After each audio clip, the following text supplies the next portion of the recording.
दोस्तों, शास्त्रों में कहा गया है कि विष्णु भगवान ही है जिनके पास कोई बुराई नहीं है। मगर जितने भी हम इंसान हैं, सब में कुछ ना कुछ बुराई तो जरूर है।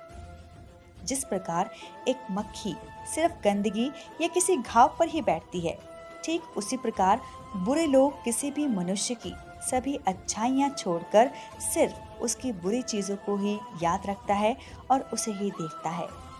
तो दोस्तों, किसी की बुराई करना हमारे शास्त्रों में पाप माना गया है, जिससे हम पाप के भागीदार बन जाते हैं। लेकिन कभी-कभी गलत काम करने वाले से भी ज्यादा बुरा व्यक्ति वो हो जाता है जो किसी की बुराई करता है। सारा दोष बुराई करने वाले पर ही आ जाता है और जो व्यक्ति गलत काम करता है वो बचकर निकल जाता है। इसलिए अगर आप किसी की बुराई करते हैं तो काफी सोच समझ कर करें। अगर हो सके तो बुराई करने से बचें। तो आज की हमारी जो ये कहानी है, कुछ इसी पर ही आधारित है, जिसमें आप समझ जाएंगे कि बुराई करने वाला व्यक्ति आखिर कैसे दोषी बन गया। दोस्तों, एक बार की बात है, एक राजा 100 ब्राह्मणों के भोजन की व्यवस्था कर रहा था और भोजन बनकर तैयार था। तभी आकाश में एक चील सांप को पकड़कर उड़ रहा था और सांप अपनी जान बचाने के लिए तड़प रहा था, छटपटा रहा था। तभी उसके मुंह से जहर निकला और जहर ऊपर से सीधा राजा के द्वारा बनाए गए खाने में जा गिरा। अब ना तो किसी ने उसे देखा और ना ही नोटिस किया कि खाने में तो जहर चला गया है। और जैसे ही सभी 100 ब्राह्मणों ने खाना खत्म किया, तभी उनकी मृत्यु हो गई।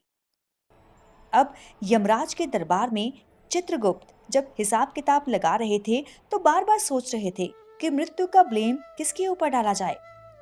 राजा पर, जिसको पता ही नहीं कि खाने में जहर है, या फिर उस सांप पर जिसे ये भी नहीं पता कि उसके मुंह से निकला जहर नीचे उस खाने में जा गिरा है, जिसको खाकर उन 100 ब्राह्मणों की मौत हो गई है, क्योंकि वो बेचारा तो उस चील से अपनी जान बचा रहा था।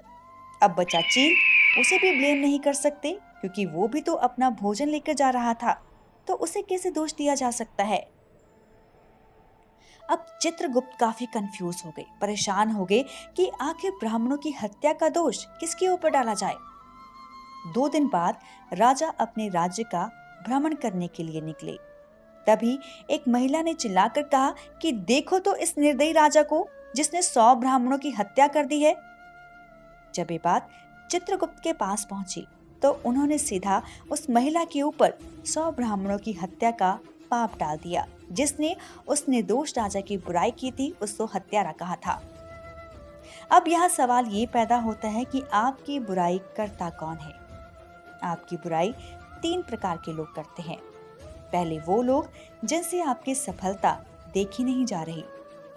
दूसरे वो लोग जो आपकी तरह काम करना चाहते हैं, आपकी तरह कुछ बनना चाहते हैं लेकिन बन नहीं पाते। और तीसरे वो लोग जो आपको सामने से हरा नहीं सकते, पर आपकी पीठ पीछे आपकी बुराई करके आपको बदनाम करते हैं। और ऐसे व्यक्ति जब दूसरों की बुराई करते हैं तो उनका करैक्टर सबके सामने आ जाता है और वो सबकी नजरों में गिर जाते हैं। इसलिए कभी भी किसी की बुराई ना करें और अच्छे काम करने वालों को हमेशा इनकरेज करें। उम्मीद करती हूँ आपको आज की जो ये कहानी है काफी पसंद आई होगी। अब मैं आपको मिलूंगी हमारी अगली नई स्टोरी के साथ। शुक्रिया।